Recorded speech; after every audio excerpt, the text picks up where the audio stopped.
Hi friends, இன்றைக்கி வாட்ஸ்அப்பில் மகாபாரத கேரக்டரை யுயூத்சூன்னு ஒருத்தரோட அந்த கேரக்டரோட பற்றி ஆர்டிக்கிள் பார்த்தேன். அதை உங்ககிட்ட ஷேர் பண்ணலாம். இந்த வீடியோ பாண்டவர்கள் ஐவர் என்பது தெரியும். பாண்டவர்களின் அன்னையான குந்தி தேவிக்கு சூரியன் அருளால் பிறந்தவன் கர்ணன். ஆக மொத்தம் 6 பேர். கர்ணன் செஞ்சோற்று கடன் தீர வேண்டி கௌரவர்களுடன் இருந்து போரில் உயிர் விட்டான். அதன் பின்புதான் பாண்டவர்களுக்கே கர்ணன் தங்களது மூத்த சகோதரன் என்று தெரிந்தது.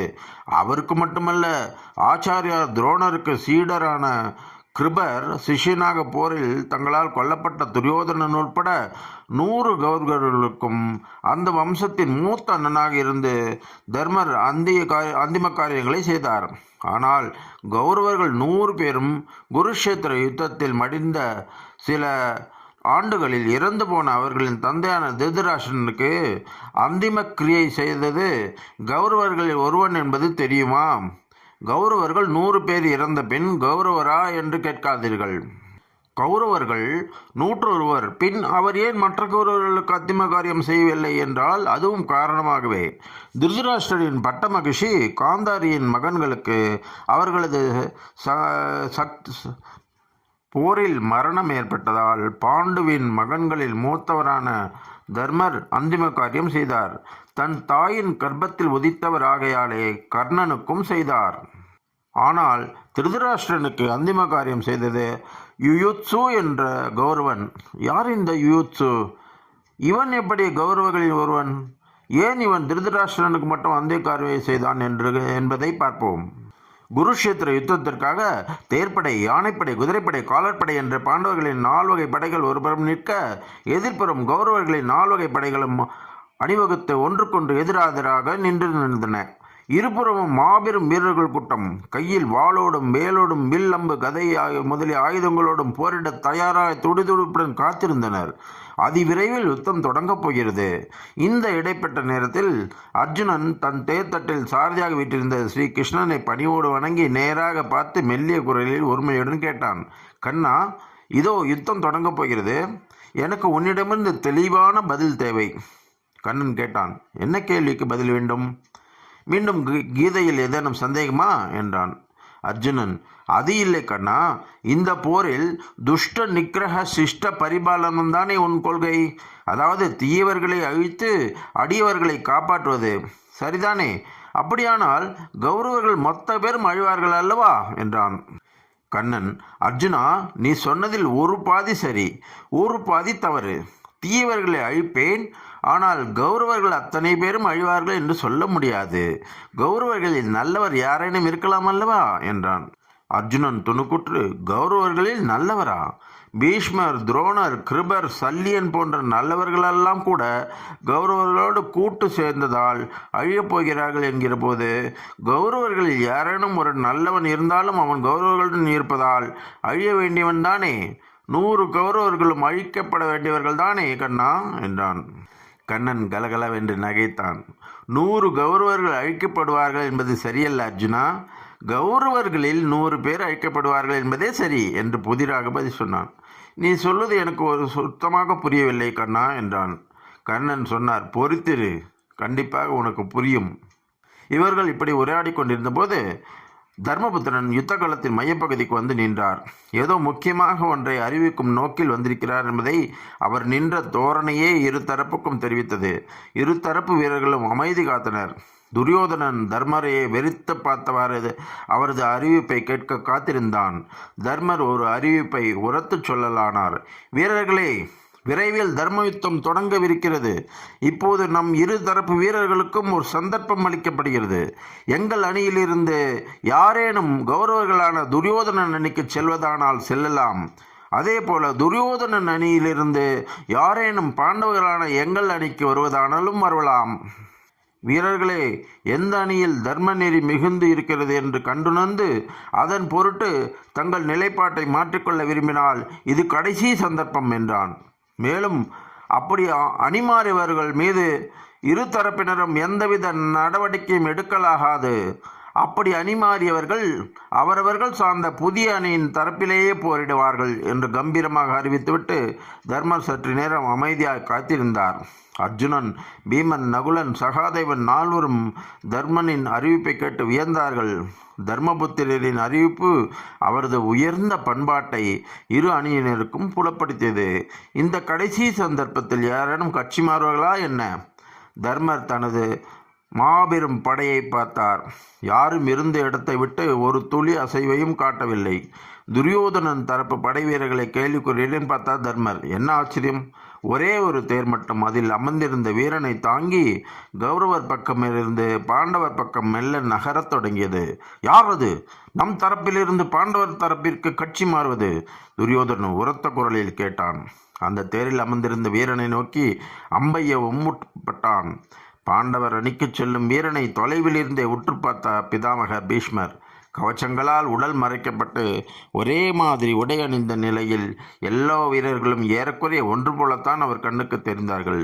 என்றாலும் அவன் யார் என்பதை பீஷ்மரின் கூரிய விழிகள் கண்டு விட்டன. அந்த வீரனை நோக்கி துரியோதனன் வில்லை வளைத்த போதே, துரியோதனா, சற்று பொறு என்று குறுக்கிட்டார் பீஷ்மர். அவனை போகவிடு. தர்மபுத்திரரின் கட்சி மாறுபவர்கள் மேல் எந்த நடவடிக்கையும் எடுக்கலாகாது என்றானே. அந்த வீரன் மனசாட்சிப்படி நடக்கிறான். நீ அவனை போகவிடு. நம் படை அவன் ஒருவனை இழப்பதால் எந்த வகையிலும் வலிமை குறையப் போவதில்லை. மேலும் நீ அவனை இப்போது கொல்வானேன்? நம்மிலிருந்து வேறுபட்டு பாண்டவர் அணியில் சேர்ந்த வீரனை போர் தொடங்கியதும் நம் வீரர்கள் ஒருவனாலேயே கொல்லப்படுவான். அதுவே அவனுக்கான நமது தண்டனை என்றார். பீஷ்மர் சொன்னதை கேட்டு துரியோதனன் அம்பை சேர்ந்த பீஷ்மரின் பேச்சை கேட்டு கண்ணன் முகத்தில் சிறு புன்னூறல் படர்ந்தது. கண்ணன் அர்ஜுனனிடம் சொன்னான், பீஷ்மர் பெரும் வீரராக இருக்கலாம், ஆனால் முக்காலமும் உணர்ந்தவர் அல்ல என்றான். ஏன் அப்படி சொல்கிறாய் கண்ணா என்றான். பின்னே இதோ நம் அணியில் சேர வருகிறானே, அவன் ஒருவன் தான் போர் முடிந்த பின்னும் உயிர் பிழைத்திருக்க போகும் ஒரு கௌரவ வீரன். அப்படி இருக்க அவன் கொல்லப்படுவான் என்கிறாரே பீஷ்மர். அவன் சாதாரண படை வீரன் அல்ல, கௌரவர்களில் ஒருவன் என்றான் கண்ணன். கண்ணா, என்ன சொல்கிறாய்? அந்த வீரன் கௌரவர்களில் 100 பேரில் ஒருவனா என்றான். கண்ணன் கூறினான், அர்ஜுனா, கௌரவர்கள் மொத்தம் 101 பேர். நம் அணியில் சேர வருபவன் 101 பேரில் ஒருவன். கண்ணா, எனக்கு வியப்பாக இருக்கிறது. இதுவரை கௌரவர் 100 பேர் என்று தானே நான் அறிந்திருக்கிறேன் என்றான். கண்ணனா, அர்ஜுனா, இந்த 101வது கௌரவனுக்கு கௌரவர்கள் உரிய கௌரவம் கொடுக்கவில்லை. அதற்கு ஒரு காரணம் இருக்கிறது. அதை நான் பிறகு சொல்கிறேன். நம் அணிக்கு வரும் இவனை நீயும் அறிவாய். நீங்கள் சிறுவர்களாக இருந்தபோது ஒரு முறை பீமனை கொல்ல துரியோதனன் நீரில் நஞ்சு கலந்து கொடுக்க முற்பட்டானே, அப்போது அதை முன்கூட்டியே பீமனுக்கு தெரிவித்து பீமன் உயிரை காத்தவன் இவன்தான். இவன் தர்ம நெறியிலிருந்து ஒரு சிறிதும் மாறாமல் இருப்பவன். அவனைப் போல் தர்மத்தை விடாமல் அனுசரிப்பவர்களுக்கு என்றும் என் துணை உண்டு. இவனது உயிரை நான் இறுதி வரை நான் காப்பேன். இவன் உயிரை நான் காப்பதற்கு வேறு ஒரு முக்கியமான காரணமும் இருக்கிறது. அதையும் இன்றைய போர் முடிந்த பிறகு சாவகாசமாக சொல்கிறேன். யுத்தம் தொடங்கவிருக்கிறது அர்ஜுனா. நான் தேரை செலுத்தப் போகிறேன். நீ காண்டிபத்தை எடுத்துக்கொண்டு தயாராகு என்றபடியே கண்ணன் தேர்க்குதிரைகளின் லகானை பற்றி அதை சொடுக்க தயாரானான். தங்கள் அணிக்கு வந்து சேர்ந்த கௌரவனை பற்றிய நினைப்பு அர்ஜுனன் மனத்திலிருந்து முற்றிலும் விலகியது. அவன் போரிடத் தயாரானான். சூரியன் அஸ்தமனமானதும் முதல் நாள் போர் அவ்வளவில் முடிவடைந்தது. மறுநாள் காலை போரில் மீண்டும் சந்திப்போம் என்று முழக்கமிட்டு கௌரவர்களும் பாண்டவர்களும் அவரவர் பாசறைகளுக்கு திரும்பினார்கள். பாண்டவர் அணியில் புதிதாக சேர்ந்த கௌரவ வீரனை தன்னுடன் அழைத்து கொண்டு பாண்டவர்கள் தங்கியிருந்த இருப்பிடத்திற்கு வந்து சேர்ந்தான் ஸ்ரீகிருஷ்ணர். பஞ்ச பாண்டவர்கள் மட்டுமல்ல, அங்கே அவர்களது மனைவி பாஞ்சாலியும் தாயார் குந்தி தேவியும் கூட அமர்ந்திருந்தார்கள். யுத்தம் எத்தனை நாள் நீடிக்குமோ என்ற கவலை குந்தியின் மனதில் கவலை ரேகை படர்ந்திருப்பதை அவள் முகம் கண்ணனுக்கு தெரிவித்தது. தலைவிரி கோலமாக அமர்ந்திருந்த பாஞ்சாலியின் கண்கள் தன்னை அவமானப்படுத்திய துச்சாசனன் மேலும் துரியோதனன் மேலும் கொண்ட தாளாத கோபத்தால் சிவப்பேறி இருந்தன. கண்ணா, வா வா என்று கண்ணனை பரவசத்தோடு வரவேற்றாள் குந்தி தேவி. பாஞ்சாலியும் கண்ணனை இன்முகம் பொங்க அழைத்தாள். கண்ணனையே சரணடைந்து வாழ்ந்த பாண்டவர்கள் கண்ணனுக்கு ஆசனம் அளித்து அமர வைத்தார்கள். தன்னுடன் வந்த கௌரவ வீரனை பிரியமாக தன் பக்கத்தில் அமர்த்து கொண்டான் கண்ணன். குந்தி கண்ணன் அழைத்து வந்த இளைஞனை தீவிரமாக ஆராய்ந்தாள். வசீகரமான தோற்றம், நற்குணங்களே கடைப்பிடிப்பதால் வந்த பொலிவு அவன் முகத்தை மேலும் அழகாக்கி இருந்தது. கண்ணனே அழைத்து வந்திருப்பதால் மிக முக்கியமானவனாகத்தான் இருக்க வேண்டும். யார் இவன் தாயார் என்று கண்களாலேயே கேள்வி கேட்டாள். இவன் கௌரவர்களில் ஒருவன். இதை கண்ணன் சொல்லி முடிப்பதற்குள் பாஞ்சாலியின் சிவந்த கண்கள் மேலும் கூடுதலாக சிவந்தன. கண்ணன் சொன்னதை கேட்டு அவள் அமைதியானாள். இவன் கௌரவர்களை விட்டு விலகி நம் அணிக்கு வந்துவிட்டான்.